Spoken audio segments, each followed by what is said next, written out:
Lange o chamou para segui-lo e disse que escolheria um portal. O garoto de cabelo curto. Se precisavam discutir a estratégia e se Lange sabia exatamente o que estava fazendo. Ele ficou surpreso quando Linkes parou em frente a um portal vermelho escuro e disse que explicaria tudo depois que estivessem dentro. O cara de cabelo curto exclamou surpreso ao notar o portal vermelho escuro e ficou paralisado de surpresa, exclamando que tinham sido enganados e que enfrentariam uma dificuldade insana.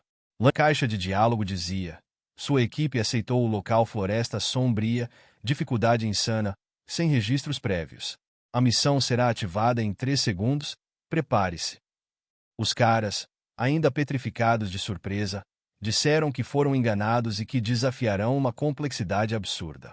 O personagem principal sorriu sob a luz vermelha do portal. A caixa de diálogo indicava que sua equipe aceitou a masmorra Floresta Sombria, dificuldade insana, sem registros prévios. A missão da masmorra será emitida em 3 segundos, prepare-se. Bee exclamou surpreso ao olhar pelo telescópio e perguntou o que estava acontecendo e por que havia tantas pessoas ali. Ele disse a Tana que ela também precisava ver. Bee perguntou se tinha visto a cor corretamente, e olhando pelos binóculos, Tiana perguntou onde e para o que a multidão estava olhando. Ela notou uma multidão reunida em volta de algo e perguntou se estavam observando o portal. Viu que a multidão estava ao redor do portal vermelho escuro. Tiana, surpresa, disse que era realmente um portal vermelho escuro. B apontou para frente e exclamou que era impossível. Alguém tinha decidido desafiar uma dificuldade insana. Ele gritou que a masmorra tinha sido aberta recentemente, mas que alguém já tinha habilidades e coragem suficientes para enfrentar essa dificuldade extrema. Rangendo os dentes, B perguntou de qual guilda eles eram. Ele comentou que a Floresta Sombria havia sido aberta há pouco tempo, e que provavelmente apenas a primeira divisão deles seria capaz de tentar. O cara com orelhas de elfo supôs que talvez fossem um grupo de jogadores solo que escolheram aleatoriamente a dificuldade insana. O cara com armadura de manto vermelho disse que já tinha visto muitos grupos assim, que queriam tentar a sorte. B concordou, dizendo que essas situações não eram incomuns e perguntou o que Tiana achava. Tiana disse que fazia sentido, e B riu, comentando que não poderia ser de outra forma. Mesmo assim, Tiana pensou que, se fosse verdade, eles não conseguiriam passar por aquela masmorra. Ela sugeriu que fossem dar uma olhada. Na multidão, pessoas exclamavam surpresas com a dificuldade insana. Um homem perguntou se alguém sabia de qual grupo eles eram, quais classes e equipamentos usavam. Outra pessoa perguntou se eles eram membros das 5 grandes guildas ou apenas jogadores solo tentando a sorte. Alguém comentou que, mesmo os membros da Guilda Celestial, provavelmente não passariam com a dificuldade aumentada e certamente não conseguiriam com o equipamento atual. O rapaz de cabelo castanho olhou ao redor e comentou que a multidão estava ficando maior e que, dessa vez, eles se envergonhariam bastante. Ele disse ao protagonista que deveriam entrar na masmorra o mais rápido possível e que não importava se era de dificuldade insana. Um homem na multidão riu e afirmou que provavelmente eram apenas jogadores solo que tinham decidido fazer um passeio. Lange fechou os olhos e se ofereceu para ir. Um sujeito na multidão exclamou surpreso ao notar membros da Guilda Nebulosa. Tiana comentou que havia muita gente ali. BYY pediu para que as pessoas deixassem eles passarem. O homem gordo exclamou surpreso ao ver BYY. BYY franziu o rosto, descontente, e perguntou se havia necessidade de tanta gente ao redor de algo tão banal.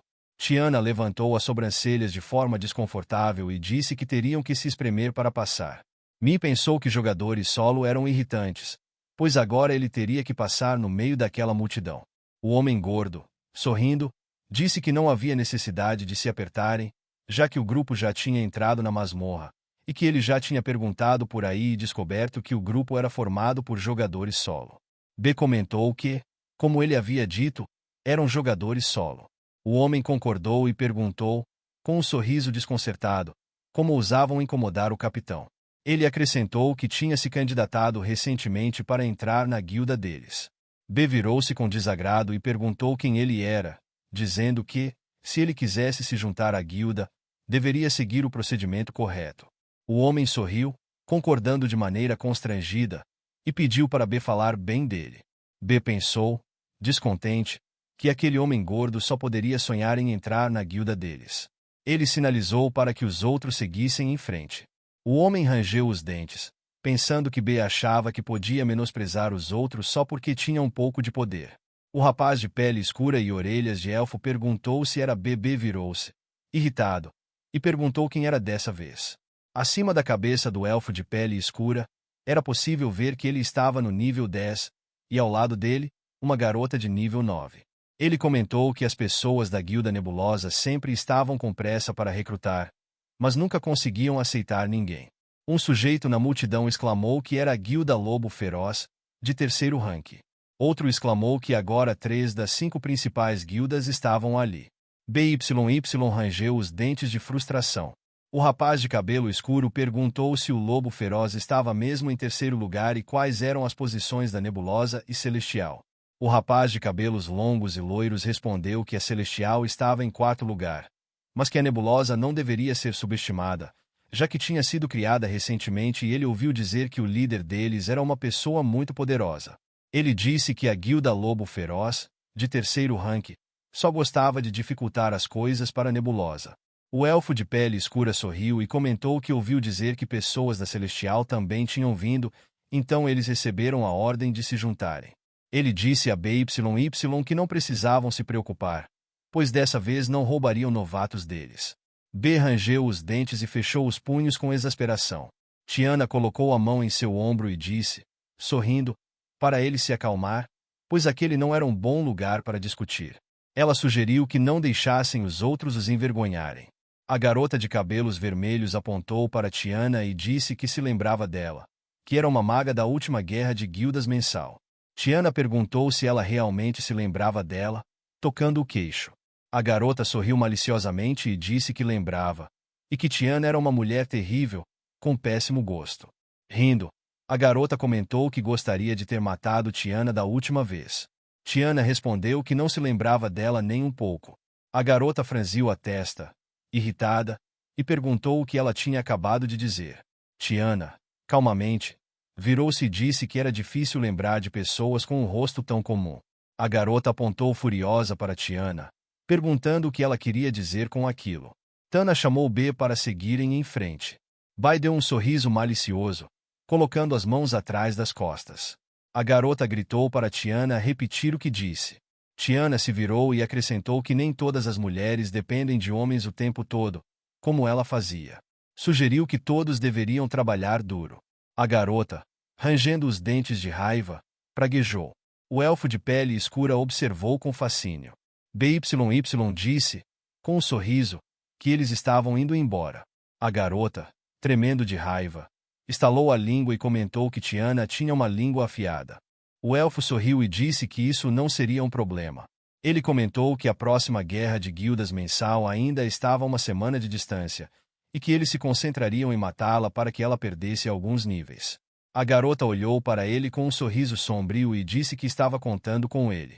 Coçando a cabeça, ele mencionou ter ouvido que um portal de dificuldade insana foi ativado por um grupo de jogadores solo. A garota disse que pensou que fossem membros de alguma guilda e sugeriu que voltassem para relatar isso. Ele respondeu que não havia necessidade de pressa, e que seria melhor reunir mais informações sobre a masmorra antes de voltarem. Ele sugeriu que poderiam simplesmente pegá-los e questioná-los depois que saíssem da masmorra, chamando-a para ir em direção à Floresta Sombria. Dentro da masmorra, um rapaz de cabelo curto apontava furiosamente para o protagonista, gritando se ele estava louco, porque aquilo era uma armadilha. Ele perguntou se o protagonista sabia o que significava uma complexidade insana. O rapaz com orelhas de elfo cruzou os braços e comentou que nem as pessoas da Celestial conseguiam passar pela dificuldade aumentada. O rapaz com capuz verde comentou que aquela masmorra era grande. A elfa afirmou que certamente conseguiria subir de nível ali. O rapaz com orelhas de elfo perguntou se o protagonista os tinha trazido ali apenas para serem devorados pelos monstros. O rapaz de cabelo curto gritou que ele não entendia nada e que só teve sorte o bastante para chegar ao nível 5, e agora achava que era imortal. O protagonista, de costas para eles, olhava a interface do jogo à sua frente. Virando-se, perguntou se eles já tinham terminado de reclamar, alertando que atrairiam monstros se continuassem gritando. Ling se acrescentou que a inteligência artificial daquele jogo era bastante avançada. O rapaz de cabelo curto perguntou o que fariam a seguir, se eles sairiam da masmorra, e afirmou que o protagonista deveria saber que a morte faz perder experiência. A elfa protestou, dizendo que eles estavam apenas formando uma equipe, e irritada, pensou que ela era nível 1 e não tinha medo de perder experiência. Ela queria ganhar experiência, e não deixaria ninguém sair. O protagonista, com calma, disse que já tinha enviado os itens e que eles poderiam obtê-los através da interface de grupo. Ele acrescentou que havia escolhido os equipamentos com base nas classes de cada um, e que eram mais adequados para aquela masmorra. A caixa de diálogo informou que os itens foram enviados. Eles abriram a interface e o protagonista os instruiu a equipar os itens. O rapaz de cabelo curto ficou surpreso ao receber o protetor de braço Fiskater. A elfa ficou surpresa ao receber o cajado de cura reverente vermelho. O rapaz com orelhas de elfo recebeu a túnica do fogo minguante, enquanto o rapaz de cabelo verde obteve a armadura de couro do ladrão flamejante. A caixa de diálogo relatou que os itens foram recebidos.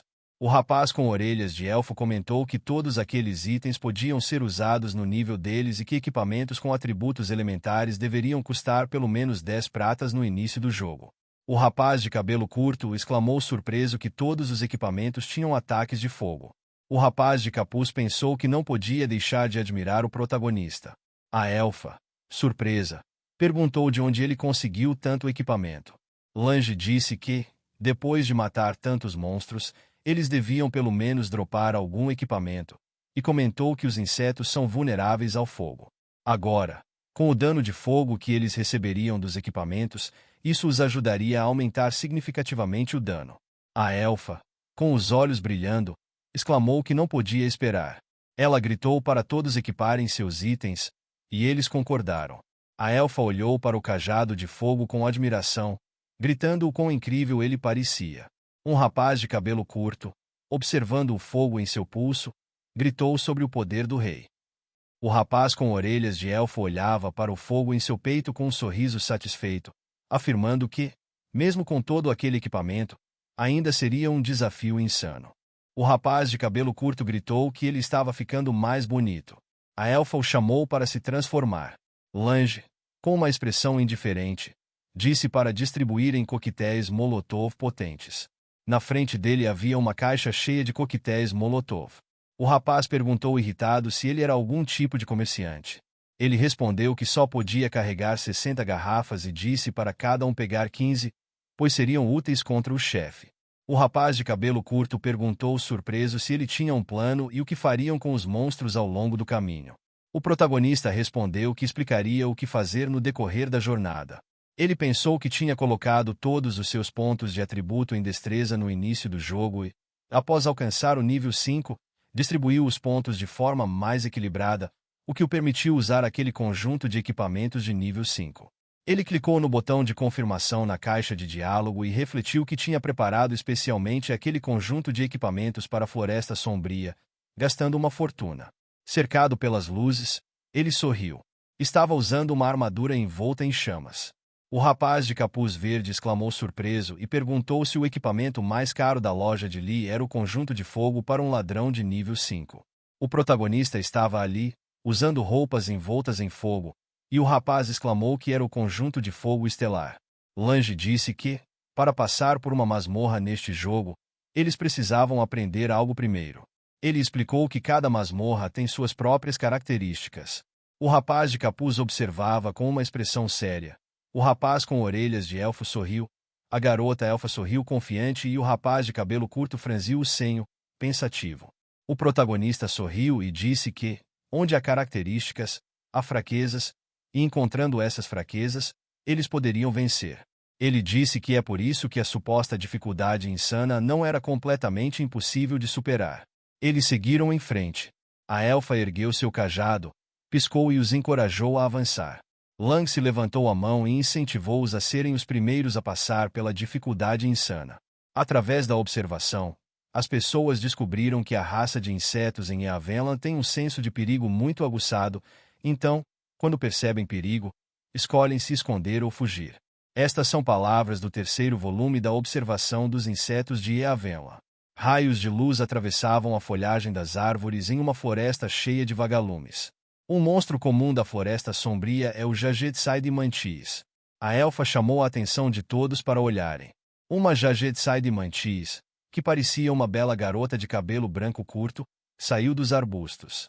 Ela exclamou que era fofa. O protagonista abaixou a cabeça, dizendo para ela se abaixar também. Ele perguntou se ela conseguia ver o saque na mão dela. O braço do homem perfurou o corpo do animal. Lange perguntou se ela queria que fosse a mesma coisa com ela. O rapaz com orelhas de elfo exclamou que ela tinha fugido. O rapaz de capuz disse que os insetos são muito vigilantes. A elfa comentou que aquela mantis parecia muito fofa. O protagonista alertou que, se ela fosse vista por mais um segundo, atrairia muitos monstros. O rapaz de capuz perguntou como eles poderiam derrotar os monstros, já que, apesar de a raça ser muito frágil, seus ataques e velocidade eram muito altos. O rapaz de cabelo curto notou surpreso que o chamaram de chefe. O rapaz de capuz explicou que todos os monstros na dificuldade insana têm saúde, ataque e defesa adicionais, e os ataques da raça dos insetos causam dano cortante, que reduz a saúde da vítima com o tempo. Depois de alguns ataques, eles morreriam por causa desse dano. O protagonista concordou e disse que eles não lutariam diretamente contra todos os monstros. Ele explicou que, na floresta sombria, havia zonas circulares conectadas umas às outras. Ele desenhou 3 círculos no chão e escreveu acima deles: Zona da Aranha-Chefe, Zona da Mariposa e Zona do Homem. Lange explicou que, normalmente, era necessário limpar essas 3 zonas para chegar até o chefe. Ele listou os monstros que protegiam essas zonas, as mantídeas que eles haviam acabado de ver, as mariposas e as aranhas. Ele imaginou uma silhueta marrom de uma mariposa com garras afiadas e uma silhueta roxa de uma aranha com várias presas. Franziu o senho e acrescentou que havia outra criatura especial, um monstro neutro chamado Pássaros Lamentadores. Os garotos exclamaram surpresos, e a elfa de olhos brilhantes, com um sorriso, disse que parecia realmente fofo e que provavelmente seriam caros. Ela pensou isso. O protagonista explicou que esse pássaro era a chave para completar a masmorra. Ele disse que, usando o instinto predatório da raça dos insetos e caminhos ocultos, eles poderiam chegar facilmente à área do chefe. A elfa imitou um pássaro, batendo os braços como asas e fazendo sons de pássaro, perguntando se achavam que eles fariam esse som. O rapaz com orelhas de elfo sorriu e concordou. O rapaz de cabelo curto riu, encantado, e disse que eles provavelmente seriam fofos como ela. O rapaz de capuz sugeriu que deveriam anotar as estratégias para completar a masmorra. O protagonista olhou para eles com desagrado e disse que não iria repetir, então deveriam parar de brincar e prestar atenção. Ele pensou que, como esperado, eles estavam a fazendo-se preocupar. Pediu que informassem seus nomes para facilitar a comunicação. A caixa de diálogo foi preenchida com um pedido para ver as informações pessoais dos jogadores.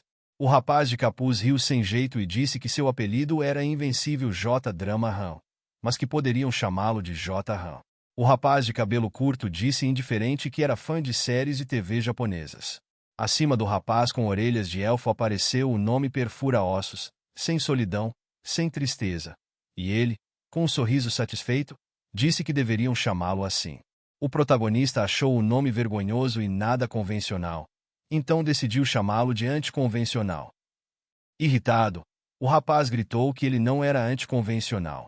O rapaz de cabelo curto franziu o senho e disse que seu apelido era Rosto Longo e Bonito, então poderiam chamá-lo de Rosto Longo.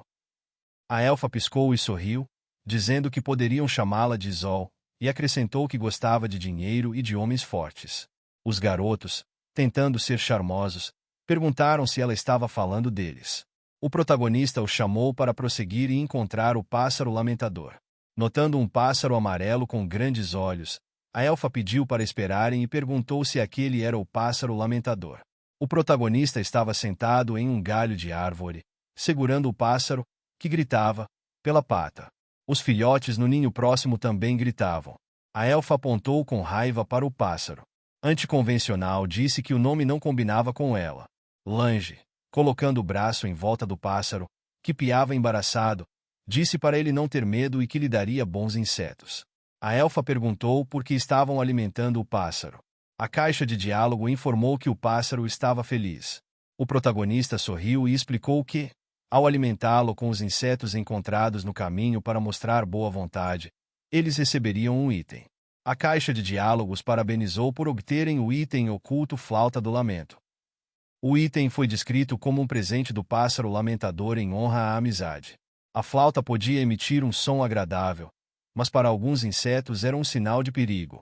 A elfa franziu o senho, dizendo que não imaginava que um pássaro tão feio teria um item oculto. Erguendo a palma da mão, o protagonista disse que não havia NPCs inúteis no jogo, e que a única questão era se alguém descobriu seus benefícios ou não. J. Han estava anotando tudo em um caderno. Rosto Longo perguntou se eles estavam voltando para a zona do homem. Segurando a flauta, o protagonista respondeu que, com ela, conseguiriam chegar ao chefe por um caminho curto. Ele acrescentou que seria um pouco problemático. J. Han perguntou como ele sabia desses truques e se ele tinha alguma experiência com aquela flauta. Rosto Longo, surpreso, notou que o havia chamado de chefe novamente. Lange pensou que não podia contar a eles que já havia completado aquela masmorra inúmeras vezes em sua vida passada. Então, ele disse que, antes de chegar ali, tinha ido à biblioteca principal da cidade de Casado e lido alguns livros sobre a observação de insetos, e que essas informações estavam lá. Ele explicou que a flauta e seu efeito repelente de insetos só funcionariam se você soubesse como utilizá-los. Jae Han, enquanto anotava tudo, comentou que jamais imaginaria que fosse possível aprender esse tipo de coisa na biblioteca. Anticonvencional disse que achava que a biblioteca existia só de enfeite e nem sabia que poderia ser usada dessa forma. Zelan, bocejando, afirmou que ler livros era muito chato. O protagonista abriu o mapa e pediu a todos que fizessem o mesmo e olhassem com atenção. Ele explicou que a área ao lado do mapa era um pântano e que a raposa estava cercada por ele. Disse que, normalmente, ninguém andaria por esse pântano, pois o caminho era desconhecido, e qualquer um poderia se perder lá a qualquer momento. Além disso, os monstros naquela região estavam espalhados de forma desordenada, o que tornava o caminho menos seguro do que uma estrada normal. Anticonvencional perguntou se ele estava dizendo que aquele atalho não era seguro e se eles estavam sendo enviados à morte. Zolan chamou atenção para si ao balançar seu cajado. Lange respondeu que o pássaro lamentador é um monstro especializado em caçar criaturas da raça dos insetos e que ele era o inimigo natural deles. A flauta, por sua vez, emitia um som que aterrorizava os insetos. Zolan, empolgada, levantou seu cajado sobre a cabeça e exclamou que eles haviam conseguido os itens e o atalho. Ela incentivou todos a seguirem em frente. Observando a lama pantanosa sob seus pés com uma expressão de desgosto, Zhou perguntou se aquele era o único caminho e o que exatamente era o atalho. Levantando seu cajado, Zolan gritou irritada. Por que estão obrigando uma garota tão linda a caminhar por um pântano desses? Anticonvencional reclamou que sua túnica mágica estava encharcada, e Lonface comentou que estava difícil andar, como se estivesse arrastando uma pedra enorme. Zolan, indignada, critiquei estava toda suja. O protagonista, com a flauta na boca, perguntou se eles preferiam voltar e enfrentar os monstros. Ao olhar para eles com uma expressão séria, disse que, se não estivessem dispostos a pagar esse pequeno preço, nem deveriam pensar em passar pela dificuldade insana. Ele os mandou ficar quietos e segui-lo, já que estavam entrando na zona dos monstros. Zolan suspirou, reclamando que seu vestido e seus pés estavam molhados. De repente, ela arregalou os olhos, percebendo algo. Várias aranhas enormes estavam à sua frente. O protagonista pediu para ela manter a calma. Anticonvencional olhou para as aranhas assustado e comentou que elas emanavam uma aura aterrorizante. Uma das aranhas abriu a boca, mostrando suas presas. Acima dela, estava escrito Aranha de Seda, nível 5. Eles exclamaram que isso era esperado de uma dificuldade insana. Zolan gritou de medo, dizendo que elas estavam vindo. O protagonista começou a tocar a flauta, que emitiu sons estridentes. Os olhos das aranhas se arregalaram em alarme, e elas pararam de se mover, tremendo de medo. Lonface comentou, surpreso, que aquilo realmente funcionou. Anticonvencional disse que as aranhas tinham parado de se mover, parecendo estar com muito medo da flauta. As aranhas rapidamente fugiram. J. Han exclamou entusiasmado. e anticonvencional comentou que nunca imaginaria que aqueles pássaros fossem tão úteis e que todos os monstros de dificuldade insana tinham medo deles, já que eram seus inimigos naturais por um motivo. Com o rosto franzido, o protagonista alertou para que não relaxassem e o seguissem rapidamente. Ele explicou que aquele atalho não era fácil e que eles estavam completamente dependentes da flauta. Se perdessem, seriam atacados por todo tipo de monstros. Naquela masmorra, muitos monstros diferentes estavam empoleirados nos galhos acima deles. Zolan comentou, assustada, que precisavam sair dali o mais rápido possível. Olhando para cima, Lonface notou que os monstros estavam sentados lá em cima. O protagonista disse que esse era o preço por uma viagem curta. Eles haviam finalmente chegado, e a área estava segura. Subindo para fora do pântano, Zelan reclamou que seu corpo inteiro estava coberto de lama escorregadia. Face corou e perguntou se ela precisava de ajuda. A caixa de diálogo dizia: "Você selecionou a função de limpeza corporal. Você ficará limpo e brilhante." Lange comentou que tudo tinha corrido bem. Zelan exclamou aliviada, dizendo que finalmente estavam em terra seca. Lonface, ainda ofegante, comentou que, apesar de ser uma viagem curta, havia demorado meia hora. O protagonista perguntou se eles achavam que não valeu a pena. A caixa de diálogo exibia: "Exploração bem-sucedida. Você alcançou o portal do chefe da masmorra." À frente deles, havia um enorme portal vermelho escuro. Lonface exclamou surpreso, dizendo que já haviam chegado ao portal do chefe. O protagonista refletiu que aquele portal evocava memórias. Anticonvencional comentou que todos os monstros anteriores eram muito assustadores e perguntou se eles realmente iriam enfrentar um chefe em dificuldade insana. Lonface, assustado, perguntou se ele tinha lido algo na biblioteca, como um segredo para passar a masmorra sem enfrentar o chefe. Sorrindo, o protagonista respondeu que teriam que usar habilidades reais para derrotar o chefe. Zolan olhou surpresa para ele enquanto eles entravam no portal vermelho escuro. Do outro lado do portal, havia um enorme monstro, o dragão de lama, senhor do pântano. A caixa de diálogo vermelha indicava: nível 5, subclasse. Han colocou os coquetéis Molotov no chão, limpando o suor da testa. Ele abriu o chat. E Lonface perguntou se todos podiam ver sua mensagem. Han perguntou por que ele estava digitando, se podia simplesmente usar o chat de voz. Lonface respondeu que todos estavam muito nervosos naquele momento, e ele tinha medo de assustá-los se usasse o chat de voz. Ele então perguntou se tudo estava pronto do lado deles. Han respondeu que sim. Lonface estava em um penhasco próximo, posicionando coquetéis Molotov no chão e levantando o polegar em sinal de positivo. Han também levantou o polegar e disse que não havia problema. Lonface comentou no chat que Lange parecia conhecer bem o terreno do território do chefe e perguntou como ele sabia tantos detalhes. Ele se lembrou de como o protagonista havia dito que eles deveriam decorar suas próximas palavras.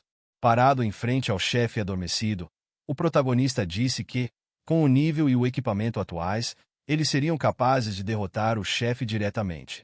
Zolan perguntou o que deveriam fazer então. Virando-se, o protagonista explicou que tinha dado a eles as misturas incendiárias para lançarem no chefe durante a luta. Ele explicou que acertar 3 coquetéis Molotov em sequência aplicaria um efeito de queimadura no inimigo, e o dragão de lama, senhor do pântano, não só era vulnerável ao fogo, mas também receberia dano multiplicado enquanto estivesse queimando.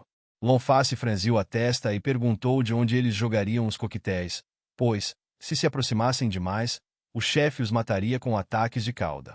Zolan fechou os olhos com força e disse que era perigoso demais, e que ela não queria fazer isso. Lonface acrescentou que a distância para lançar os coquetéis Molotov era limitada. O protagonista respondeu que eles não precisavam se preocupar com isso. Franzindo o senho, ele disse que já havia preparado um conjunto de posições para eles. A caixa de diálogo indicava que ele havia enviado as coordenadas do mapa para seus companheiros. Olhando para o chefe adormecido, ele disse que, quanto ao momento de lançar os coquetéis, eles só precisariam esperar pelo seu sinal.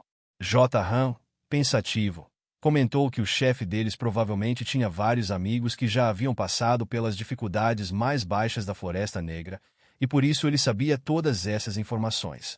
Ele acrescentou que conexões sociais também eram uma das suas habilidades. Lonface, irritado, perguntou se realmente havia necessidade de chamá-lo de chefe. Zhou-Lan, tremendo, disse que estava nervosa, e o protagonista garantiu que daria o sinal na hora certa. Ela perguntou por que ele ainda não tinha dado o sinal. O anticonvencional comentou que, já que todo o plano estava traçado, só restava confiar. Ele acrescentou que, se algo desse errado nas instruções, o protagonista teria que arcar com as consequências. Zelan soltou um longo suspiro, tentando se acalmar. J. mencionou que o protagonista disse que atrairia o chefe sozinho, o que o surpreendeu, e ele realmente queria ver como isso seria feito. J. também ressaltou que o protagonista precisava entender que o chefe de dificuldade insana tinha o título de Senhor Sublime. O protagonista estava em pé em uma rocha atrás do chefe, com os braços estendidos. O dragão de lama ainda dormia. Com um sorriso de canto de boca, o protagonista murmurou que fazia tempo desde a última vez que se enfrentaram, e ele quase havia esquecido quantas vezes já lutaram em sua vida passada. Ele refletiu que, após alcançar o nível 5, havia adquirido a habilidade passiva de acumulação de combos. Se seus ataques não fossem interrompidos, ele poderia acumular ataques e usar um conjunto especial de habilidades com seu novo poder de investida, semelhante a uma habilidade definitiva. Franzindo o senho e com os olhos bem abertos, ele saltou para baixo, gritando para o chefe acordar e enfrentar sua morte. Uma adaga apareceu em sua mão, deixando um rastro de energia amarela enquanto ele golpeava com força as costas do dragão adormecido. Os olhos vermelhos do monstro se abriram, furiosos. A caixa de diálogo informou que ele havia perturbado o sono do dragão de lama, senhor do pântano. O dragão soltou um rugido alto, perguntando como ousava um ser vil interromper seu descanso. O protagonista aterrissou no chão, olhando para o dragão, disse: "Nos encontramos novamente." O dragão de lama tentou atacá-lo com uma pata, mas ele desviou do golpe e pulou na própria pata do monstro. Correndo ao longo da pata do dragão, o protagonista deixou um rastro de fogo. O chefe o olhou surpreso, enquanto um líquido verde era expelido de sua boca. O protagonista desviou com um salto ágil, dizendo, com um sorriso, que conhecia todos os truques do dragão como a palma de sua mão. Ao se aproximar da enorme garra do monstro, ele comentou que sabia os limites de todas as habilidades da criatura. Quando aterrissou na grande garra negra, olhou para o líquido verde que o monstro havia cuspido. Sorrindo, ele disse que a distância era suficiente e usou sua habilidade de golpe pelas costas. Num instante, ele estava atrás do monstro, com um sorriso no rosto e sua adaga levantada. Uma hora depois, Zhou-Lan estava sentada na beira de um penhasco, balançando os pés, e perguntou por que ele ainda não havia dado o sinal, já que tanto tempo havia se passado. O anticonvencional exclamou que já fazia uma hora inteira e questionou se o protagonista havia fugido. Lonface, irritado, perguntou o que ele estava fazendo, pois estava fora do alcance do relógio de voz. Ele esperava que o plano não tivesse falhado. J. disse que isso era improvável, já que na informação da equipe a barra de vida do protagonista ainda estava cheia. Surpreso, ele comentou que o protagonista nem tinha começado a lutar contra o chefe, caso contrário, sua barra de vida já teria diminuído. De repente, eles ouviram o protagonista gritar para que se preparassem. Viram uma nuvem de poeira se aproximando rapidamente. J. perguntou se era o chefe. O anticonvencional exclamou que o protagonista realmente havia atraído o chefe até ali. Zhou-Lan, com um olhar confuso, perguntou o que deveriam fazer. Com a testa franzida, Linge gritou para que não agissem precipitadamente e esperassem que ele atraísse o chefe para o centro. Enquanto corria do enorme monstro, o protagonista pensava em como eles conseguiriam finalizar o plano.